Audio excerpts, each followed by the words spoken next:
5% বিশেষ সুবিধা দিয়েছিল সরকারি কর্মচারীদেরকে। সেই 5% বিশেষ সুবিধায় 8,250 টাকায় আসে 412 টাকা 50 পয়সা।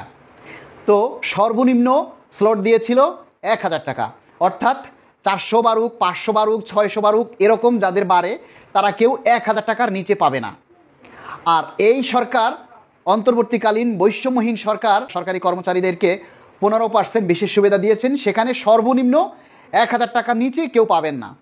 দেখুন, আজকে 3 জুন যদি একজন সরকারি কর্মচারী যোগদান করে তাহলে তার বেসিক হয় 8,250 টাকা, আর 8,250 টাকার 15%-এর বিশেষ ভাতায় আসে 1,237 টাকা 50 পয়সা। তাহলে আপনি 1,000 টাকা কোথায় পাইলেন? সর্বনিম্ন 1,000 টাকা বাড়বে, এই হিসাবটা কোন গাণিতিবিদ করলেন? যেখানে সর্বনিম্নই আসে 1,237 টাকা, সেখানে আপনি বললেন সর্বনিম্ন 1,000 টাকার নিচে কেউ পাবে না। 1,000 টাকা তো আসেই না, আসে তো সর্বনিম্নই তো আসে 1,237 টাকা 50 পয়সা। তাহলে 1,000 টাকার ধাপ আপনারা কিভাবে দিলেন? আপনারা বলতে পারতেন সর্বনিম্ন 1,500 টাকা, তাও আমরা বুঝতাম যে না 1,237 টাকা আসে, তাহলে তার আরও 200-300 টাকা বাড়তেছে। সর্বনিম্ন ধাপ 2,000 টাকা দিতে পারতেন, 3,000 টাকা দিতে পারতেন।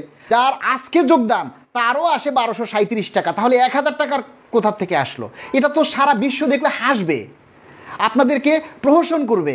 মাননীয় প্রধান উপদেষ্টা, আপনার কাছে তো আমরা এটা চাইনি। মাননীয় প্রধান উপদেষ্টা, আপনার কাছে করজোর অনুরোধ, এই যে বিশেষ ভাতা আপনারা দিয়েছেন তার পুনর্বিবেচনা করুন। 14 লক্ষ সরকারি কর্মচারীর পক্ষ থেকে, বাংলাদেশ সরকারি কর্মচারী দাবি আদায় ঐক্য পরিষদের পক্ষ থেকে আমরা দাবি জানাচ্ছি, এই ভাতার পুনর্বিবেচনা করুন। আর নয়তো আমাদের এই কোনো বিশেষ ভাতা, মহার্ঘ ভাতা কোনো কিচ্ছু লাগবে না, আপনি শুধু পে কমিশনটা গঠন করে দিয়ে যান, আপনার 1 টাকাও লাগবে না, আপনার পে স্কেলও দিতে হবে না। মাননীয় প্রধান উপদেষ্টা, আপনি শুধু পে কমিশনটা গঠন করে দিন, নির্বাচিত সরকার এসে পে স্কেল দিবে। সে এসে যদি আমাদেরকে পে স্কেল দেয় দিবে, না দিলে নাই। আমাদের এই ভাতার দরকার নেই, আমরা এই ভাতা চাই না, এই প্রহসন চাই না। সর্বনিম্ন 1,000 টাকার ধাপ বললেন, কিন্তু সর্বোচ্চ তো বললেন না। 10%-এ 80,000 টাকা যার বেসিক, তার আসে 8,000 টাকা। তার মানে কি এদেশে সব কিছু শুধু কর্মকর্তাদের জন্যই? সব কিছুই কর্মকর্তাদের জন্যই? তাহলে তো কর্মচারীদের কোনো প্রয়োজন নেই।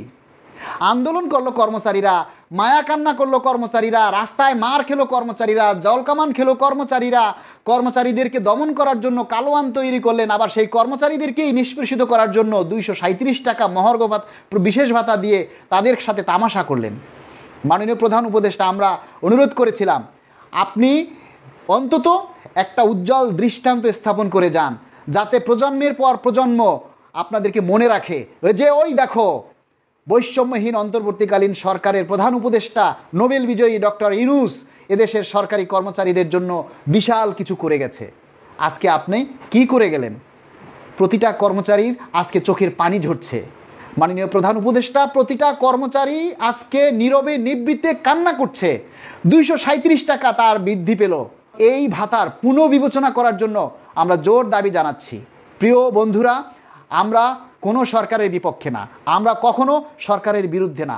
সরকারের সকল নিয়ম কানুন মেনেই আমরা প্রজাতন্ত্রের কর্মচারীরা কাজ করব, অতীতেও করেছি, সামনেও করব।